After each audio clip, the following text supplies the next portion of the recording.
আসসালামু আলাইকুম। আমি অ্যাডভোকেট সৈয়দ আশরাফুল ইসলাম অনিক আল কানুন চ্যানেলের পক্ষ থেকে সবাইকে জানাচ্ছি শুভেচ্ছা এবং আহ, আমার সালাম।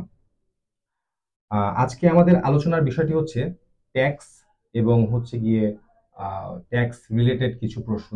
হ্যাঁ, যেটা আমরা বিভিন্ন সময় হচ্ছে গিয়ে আমাদের ইউটিউব বা ফেসবুক পেজে আমরা হচ্ছে গিয়ে আপনাদের নিকট থেকে পেয়ে থাকি। তো অনেকে জানতে চান যে টিন এটা কি এবং কিভাবে করে হচ্ছে এটা খুলতে হয়। অনেকে দেখা যায় টিন যেটা হচ্ছে বেসিক একটা জিনিস, যেটা হচ্ছে গিয়ে আমাদের যেমন ভোটার আইডেন্টি কার্ড আছে বা হচ্ছে এনআইডি কার্ড মানে ন্যাশনাল আইডেন্টি কার্ড আছে। হ্যাঁ, বা হচ্ছে গিয়ে আমরা যদি কোনো স্কুল কলেজ যখন পড়তাম তখন আইডি কার্ড ছিল। এরকম ভাবে হচ্ছে কি আমরা যখন চাকরি করি, হ্যাঁ কোথাও তো চাকরির আইডি কার্ড আছে। বা আমি যে ওকালতি করি আমার একটা আইডি কার্ড আছে। তো আইডি কার্ড মানে হচ্ছে আইডেন্টিফিকেশন কার্ড, মানে হচ্ছে কি যেটা আমার পরিচয় শনাক্ত করে। তো টিন অর্থ হচ্ছে ট্যাক্স আইডেন্টিফিকেশন নাম্বার। আপনি একজন করদাতা হিসেবে বা আপনি বাংলাদেশে অবস্থানকারী বা আমাদের দেশে অবস্থানকারী একজন নাগরিক বা হচ্ছে গিয়ে অন্য দেশের কোনো নাগরিক যে হচ্ছে আমাদের দেশে তার ইনকাম সোর্স। হ্যাঁ, এই ইনকাম সোর্সের ফলে তার যে হচ্ছে গিয়ে দেশের রাষ্ট্রের প্রতি একটা কর্তব্য তৈরি হয়, যেটা আগে এক সময় ছিল হচ্ছে খাজনা। হ্যাঁ, সেটা হচ্ছে গিয়ে বর্তমানে হচ্ছে গিয়ে যেটা ট্যাক্স আমরা বলি সেটা হচ্ছে গিয়ে আয়কর। হ্যাঁ, তো আমি কোনো একটা অ্যামাউন্ট যদি হচ্ছে বাৎসরিকভাবে আয় করি, তো এই আয়ের উপরে রাষ্ট্রকে আমার হচ্ছে গিয়ে কিছু হচ্ছে গিয়ে আমার ফিনান্সিয়াল বেনিফিট দিতে হয়, যেহেতু রাষ্ট্র আমাকে কাগজে কলমে অনেক কিছুই দেয়। হ্যাঁ, এবং হচ্ছে গিয়ে আমরা দেখা গেছে যে হচ্ছে গিয়ে আমার রাষ্ট্রীয় যে সেবাগুলো আছে সেগুলো আমরা পেয়ে থাকি। হ্যাঁ, তো এই সেবাগুলো দেওয়ার পরিপ্রেক্ষিতে রাষ্ট্রের প্রতিও আমাদের কিন্তু কিছু কর্তব্য এবং দায়িত্ব আহ তৈরি হয়, এবং এই দায়িত্বের প্রথম দায়িত্বটা হচ্ছে গিয়ে রাষ্ট্রকে কর দেয়া। হ্যাঁ, তো কর দিতে হলে বা হচ্ছে একজন করদাতা হতে হলে আপনার প্রথমেই যেটা লাগবে সেটা হচ্ছে ট্যাক্স আইডেন্টিফিকেশন নাম্বার। এখন ট্যাক্স আইডেন্টিফিকেশন নাম্বার বা করদাতা হতে হলে এই শব্দগুলো শুনে আপনাদের কাছে মনে হতে পারে যে এটা মানে একটা বার্ডেন। এখন এটা শুনতে বার্ডেন শোনা গেলেও আপনি যদি বাংলাদেশে রাষ্ট্রীয় ভাবে হচ্ছে গিয়ে বিভিন্ন জরুরি কিছু সেবা, যেমন হচ্ছে আপনি যদি জায়গার দলিল বা জায়গা কিনতে যান সেক্ষেত্রে হচ্ছে আপনার এই টিন সার্টিফিকেটটা দরকার হবে। আপনি যদি হচ্ছে ব্যাংকে একটা অ্যাকাউন্ট খুলতে যান বা ক্রেডিট কার্ড খুলতে যান, আপনার কিন্তু টিন সার্টিফিকেটটা দরকার হবে। আপনি যদি হচ্ছে গিয়ে আপনি এরকম ভাবে বাংলাদেশে রাষ্ট্রীয় 44টা সার্ভিস নিতে হলে অবশ্যই আপনার যেটা দরকার হবে সেটা হচ্ছে টিন সার্টিফিকেট বা টিআইএন, যেটা আমরা বলি ট্যাক্স আইডেন্টিফিকেশন নাম্বার। এখন এই টিন যখন হচ্ছে গিয়ে বা টিআইএন যখন আমরা হচ্ছে গিয়ে খুলি বা হচ্ছে একজন মানুষ ওপেন করে, তখন হচ্ছে গিয়ে তার যেটা বাধ্যতামূলক একটা বিষয় চলে আসে সেটা হচ্ছে গিয়ে ট্যাক্স ফাইল সাবমিশন বা tax return submission. Tax return submission সে কেন করবে? ট্যাক্স রিটার্ন সাবমিশন সে এই কারণে করবে কারণ সে যে কর দিবে বা সে যে হচ্ছে গিয়ে করদাতা হিসেবে নিজেকে প্রমাণ করবে বা হচ্ছে করদাতা হিসেবে নিজেকে হচ্ছে কাগজে কলমে হচ্ছে নিয়ে আসবে, সেই জিনিসটা হচ্ছে গিয়ে তার ট্যাক্স রিটার্নের মধ্যে নিয়ে আসবে।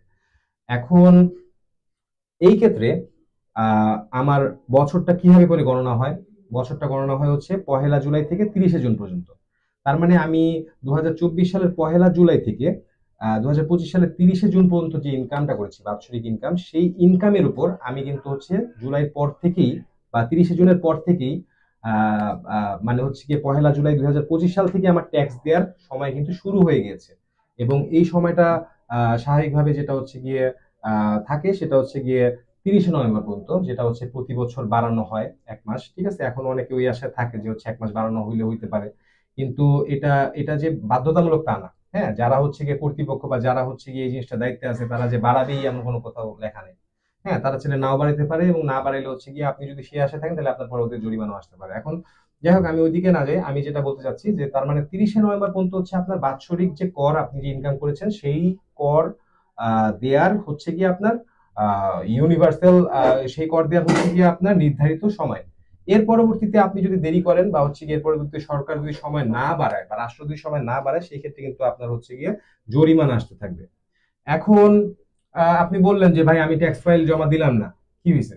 হ্যাঁ, ট্যাক্স ফাইল জমা দিলাম না কি হয়েছে, এই জিনিসটা আসলে অনেক সময় আমাদের মনে প্রশ্ন আসে এবং আমরা অনেকেই ভুলটা করে থাকি। হ্যাঁ, বা হচ্ছে অনেকে আবার এই ভুলটাও করি যে হচ্ছে গিয়ে সে দেখা গেছে যে আমার এক খুব কাছের ভাই আছে, আমি নাম মেনশন তো অবশ্যই করবো না। হ্যাঁ, তো সে আমার খুব প্রিয় একজন ভাই। তো সে যেটা করে সে হচ্ছে গিয়ে 2.5 লাখ টাকার একটা ফোন চালায়, 2 কোটি টাকা দামের একটা গাড়ি চালায়, আমার ফোন দিয়ে প্রতি বছর বলে যে অনেক আমার জিরো ট্যাক্সটা জমা দিয়ে দিও।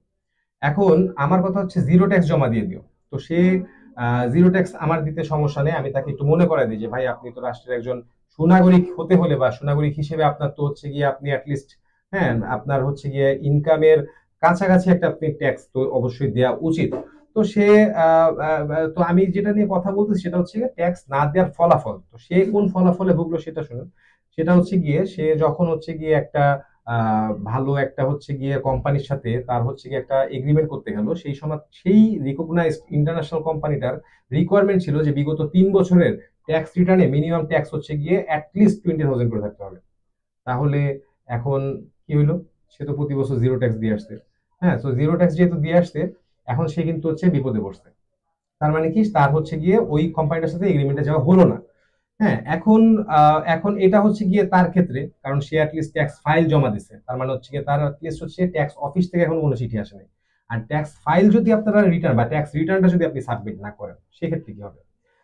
ট্যাক্স রিটার্নটা যদি আপনি সাবমিট না করেন, সেই ক্ষেত্রে হচ্ছে কিছু কনসিকুয়েন্স আইনগতভাবে জাতীয় রাজস্ব বোর্ড নিতে পারে। হ্যাঁ, কি কি নিতে পারে? প্রথমত হচ্ছে আপনার জরিমানা হবে বা হতে পারে, এবং হচ্ছে প্রতি আপনার এই ট্যাক্স ডে মানে হচ্ছে গিয়ে 30শে নভেম্বর পর থেকে প্রতি মাসে 2% হারে, মানে আপনার যে মূল ট্যাক্সটা আসবে সেই ট্যাক্সের উপর 2% হারে হচ্ছে কিন্তু আপনার জরিমানা কিন্তু প্রতি মাসে বাড়তে থাকবে। এবং হচ্ছে গিয়ে আপনার যে বাসা বাড়ি যদি থাকে, হ্যাঁ, সেক্ষেত্রে আপনার ইউটিলিটি সার্ভিসটা হচ্ছে এনবিআর বন্ধ করে দিতে পারে। ঠিক আছে, যেমন পানি, বিদ্যুৎ, গ্যাস, সেগুলো বন্ধ করে দিতে পারে। আবার স্যালারি থাকে বা হচ্ছে গিয়ে আপনার,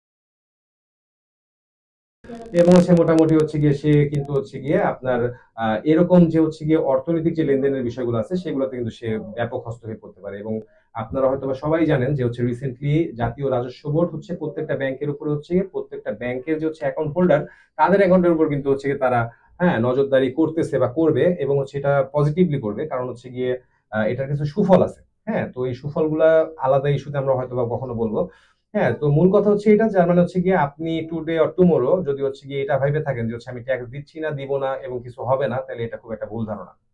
তো আমি যেটা বলতে চাই তার মানে হচ্ছে এখন ট্যাক্স রিটার্নটা তাহলে কিভাবে সাবমিট করতে হবে বা হচ্ছে ট্যাক্স এর গণনাটা কিভাবে হবে, হ্যাঁ, এটা দিয়ে আমি আমার ভিডিওটা শেষ করব। ট্যাক্স গণনার ক্ষেত্রে আমাদের যেটা হচ্ছে গিয়ে বর্তমানে যে আমার বর্তমানে যে নিয়মটা আছে সেটা হচ্ছে গিয়ে কোনো ব্যক্তি মানে হচ্ছে কোনো পুরুষ মানুষের যে হচ্ছে রিজনেবল বা সাউন্ড মাইন্ড মানুষের যে হচ্ছে গিয়ে কোনো প্রতিবন্ধী না বা হচ্ছে নর্মাল একজন ছেলে মানুষের, হ্যাঁ, বা হচ্ছে পুরুষ মানুষের, তার হচ্ছে গিয়ে বাৎসরিক ইনকাম যদি 3.5 লাখ টাকা পর্যন্ত হয়, হ্যাঁ, তাইলে হচ্ছে তার সেই ক্ষেত্রে জিরো ট্যাক্স সে সাবমিট করবে।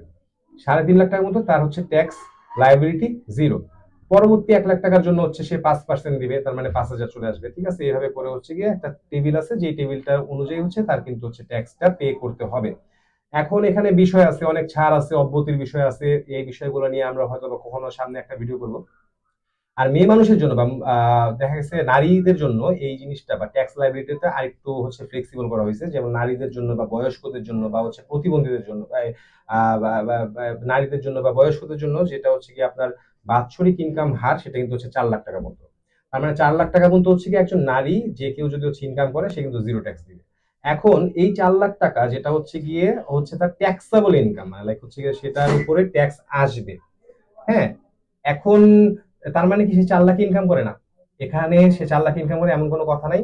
হ্যাঁ, এখানে বিষয়টা হচ্ছে গিয়ে তার আরো আয় আছে, তার এমন হইতে পারে যে তার বাৎসরিক আয় হচ্ছে 7 লাখ। হ্যাঁ, কিন্তু হচ্ছে গিয়ে সে যে হচ্ছে বিজ্ঞ কৌশলীর কাছে গেছে যে হচ্ছে ট্যাক্স প্র্যাকটিস করে ভালো, সে হচ্ছে গিয়ে তাকে তার যেই সমস্ত কাগজপত্র আসে সেই কাগজপত্রের মধ্যে সর্বোচ্চ যে রেমেডি বা সর্বোচ্চ যে হচ্ছে গিয়ে ফ্লেক্সিবিলিটি, সেটা দিয়ে কিন্তু হচ্ছে গিয়ে সে তাকে হচ্ছে গিয়ে সার্ভিসটা দিবে। যেমন হচ্ছে গিয়ে আমি আমার ক্ষেত্রে হচ্ছে গিয়ে যেমন আমার ক্লায়েন্টদের ক্ষেত্রে আমি যেটা করি সেটা হচ্ছে গিয়ে তার ডিপিএস বা হচ্ছে গিয়ে ট্যাক্স যে প্ল্যানিং, আমি প্ল্যানিংটা তাদের সাজায় দিই যে কিভাবে করে ট্যাক্স প্ল্যান করলে বা হচ্ছে কিভাবে করে ফিনান্সিয়াল প্ল্যান করলে তাদের হচ্ছে গিয়ে ট্যাক্স মোটামুটি একদম খুব কমে রাখা যায়। এটা হচ্ছে কর্পোরেট কোম্পানির ক্ষেত্রে হতে পারে এবং পার্সোনাল ক্ষেত্রে হতে পারে।